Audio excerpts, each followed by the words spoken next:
When I first started writing on Substack, my first post went out to two people, me and my wife, and she didn't open it. 2 years later, my latest newsletter went out to almost 2,800 people.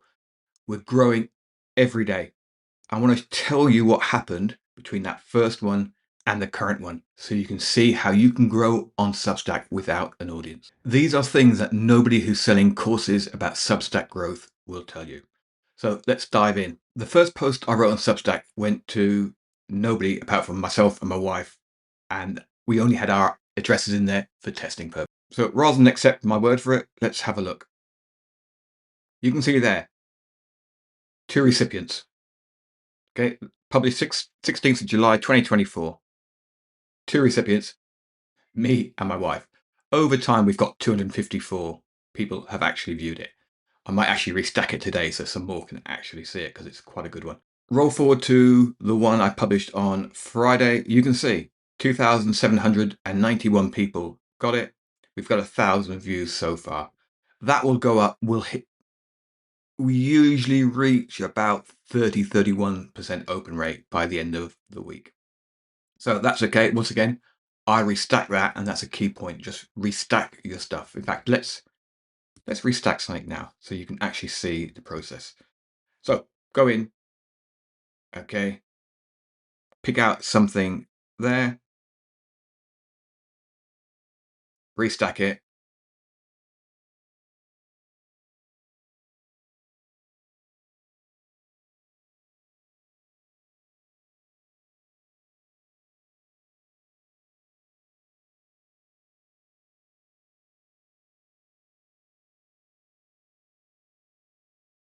So we're just going to do that. There we go.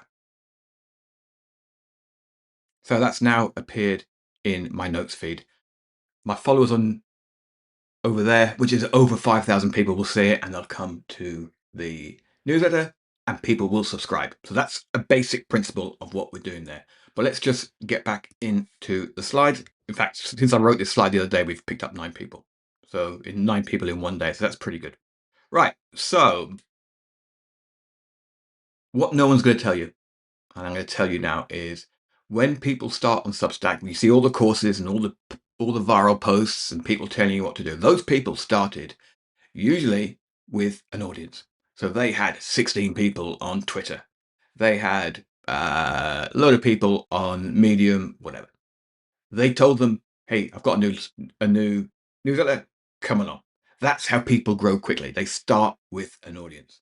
We're starting the other way. We're starting with a newsletter and building the audience. That is what most normal people do. Okay, so do not pay attention to anybody who says, I grew to 10,000 subscribers in a month. They grew to 10,000 subscribers because they had 50,000 subscribers elsewhere. We're going to grind this out, and it is ground and it takes time, but that's not a bad thing. So slow growth is a feature. Okay, it's not the bug. You grow slowly, you build an audience that sticks around and reads your stuff. Okay, it's not a viral audience that disappears overnight.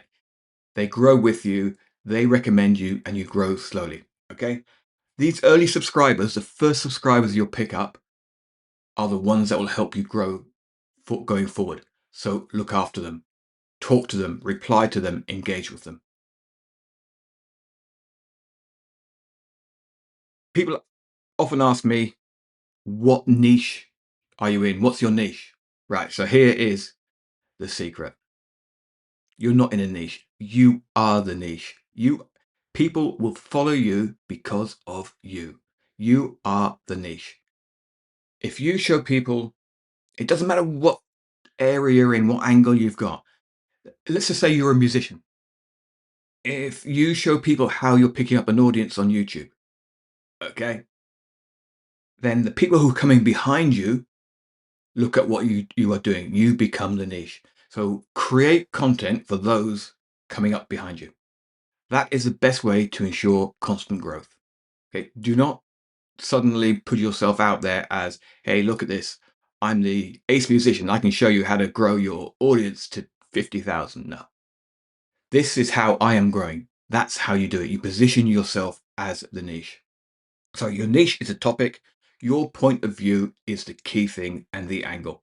People aren't going to follow you if anybody could write it. And that includes AI. Now, I'll say this now. Do not use AI for writing. A, it's generic. Okay. B, if you're a writer, write. Let AI do all the stuff in the background. Okay. AI manages my business. AI tells me what I should do to grow various aspects. I do it. I write the content. You should write the content. Do not rely on AI. 90% of the posts that you'll see from these gurus who are talking about growth on Substack, they're AI written. They're generic, boring content. Be unique right from your position. So let's have a look at how Substack actually works. Most people don't understand this. There's 4 aspects to Substack. You've got the inbox. That's where your newsletter lands. Okay. Someone subscribes, you send it out, it goes in their inbox. That's important. They click on it, they go back to your article and they read it. The archive, the stuff you've published before. You saw how I restacked that note earlier. You have got an archive of, after a while, after a year, 50 odd newsletters. Reuse them, go back, restack them, talk about them, revisit them, rewrite them. There's ideas in there. Look at the content, look at the comments, look at ideas you had there that you didn't progress or gaps that you haven't filled. Use that. Notes. You have got Substack notes. Use them. Publish 5 times, 7 times a week. I would try and publish every day at least once. Okay. But put out your good stuff. Don't be tempted by these AI apps that post for you. Okay. They'll create 30 posts and post one every day. Don't do that. This is about you. You are building something about you. Make it about you, not some LLM. And then there's recommendations. Okay. You recommend people, people recommend you. If you sign up for anybody, you will see there's recommendations of people they like. Okay. You can look in your stats and you can see who's recommending you, and then you can recommend them or other people around that area. It's very powerful what Substack give you, but what you use depends on where you are. If you have no subscribers or 0 to 100 subscribers, use notes. Okay, keep on putting notes out there. Go to other people's notes, restack other people's notes, comment on people's notes. That will slowly build up your first 100 subscribers. If you're writing on Medium, for example, like I do, put a link to your Substack on your Medium articles. Let me just show you. Right, so I showed you my Substack growth. I did the same thing on Medium. This is my first Medium month. Okay, that I took it seriously. I published every day. 57 reads. Okay, this is 14 months later. 35,000 reads. Okay, 60,000 views. 57 reads, 95 views. I'm just showing that to you so you can see that what I'm showing you here works for any audience you want to grow. You've got to be consistent. You've got to publish every day. So publish those notes every day. Publish your newsletter every week. When you get to 100 with your notes, start doing some recommendations. You'll find accounts that you like and who are like you and talk sense. Start recommending them. If you notice they're using AI, and you will notice it, don't recommend them. Have a stand. I only recommend non-AI content. Once you get to 1,000, then the audience you have will do a lot to help you grow. They'll start recommending you. That's when it starts to snowball. When you get to 1,000, if everybody recommended you to one other person, you'd get to 2,000 pretty quickly. So use your audience. Ask them to recommend you. Ask them for ideas. Rely on your audience as you grow. The point of this slide is to know which part of Substack is actually doing the heavy lifting for you at this. Okay, let's have a reality check here. Nobody's going to find you. If you're just writing a newsletter and that's it, nobody's got to find you. You've got to go out and find your audience. If you're starting out, start telling people. If you've got some friends, tell them. If you know people from other platforms, tell them. If you've got another platform, message people on that platform, say, I've got a new newsletter, would you mind checking it out? If you've got in communities, mention it. If you are on Medium, put a link in your articles. Try and get, even if it's family and friends, you want to get people reading it, because then you're writing it for a reason. And if you're writing for a reason, you'll continue to write it. If you're writing it to 0 people every day, then you're not going to grow. So get out there, publish your first article, maybe your second article, then start to push and tell people, hey, I've got a newsletter, check it out. I think I sent 30 odd personal messages after I published the first one and DM'd people, etc. And I got 22 subscribers. So the next newsletter was going out for 22 people.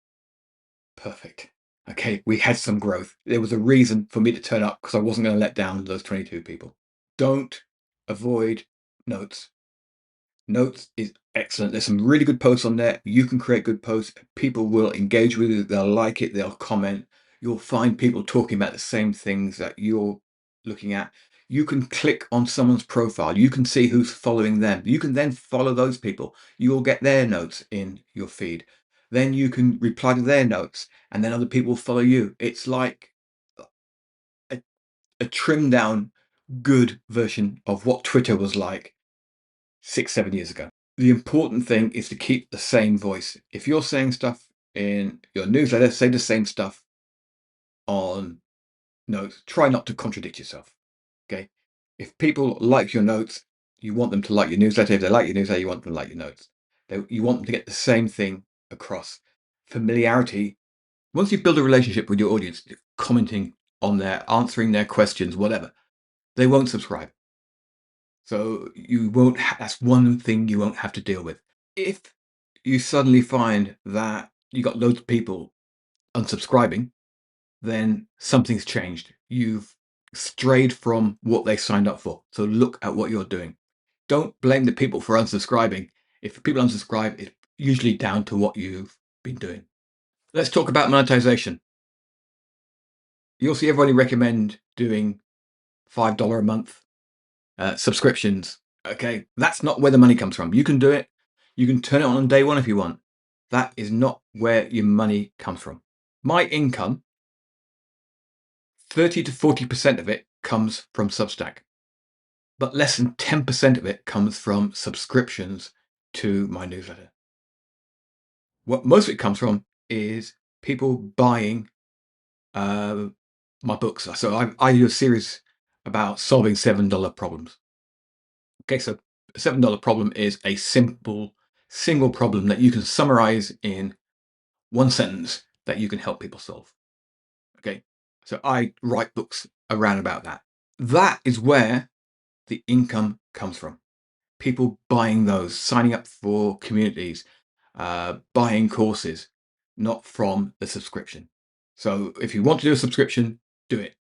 But it's not the be all and end all. You will see some big accounts doing $1 million a month for subscriptions. You're not a big account. Okay, you are not going to do that. You are going to struggle to get people to buy subscriptions. So look at how else you can monetize your Substack. And going forward, I think Substack have got a lot of things coming down the pipeline that will help you. I went from $37 annual recurring revenue to $3,000 in about a year. Okay, that's all. That was a struggle.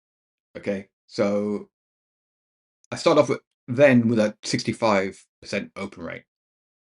Now it's around about 31%. So as you grow, your open rate will drop. Do not worry about that. That is just a thing that happens. Okay, the thing you look at is your annual recurring revenue. 37 to 3,000 in about a year. That's not life-changing. It's the other $30,000, $40,000 that you'll make on the back end with your offers, or even people subscribing to an email list, getting daily emails from you, however you want to monetize your Substack.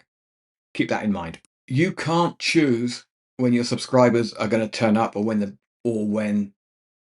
person who's going to buy all your stuff is going to turn up. What you can choose is to still be there, to still be publishing. That is why You get in the habit of writing one newsletter a week and then one note every day. And you do that every day religiously.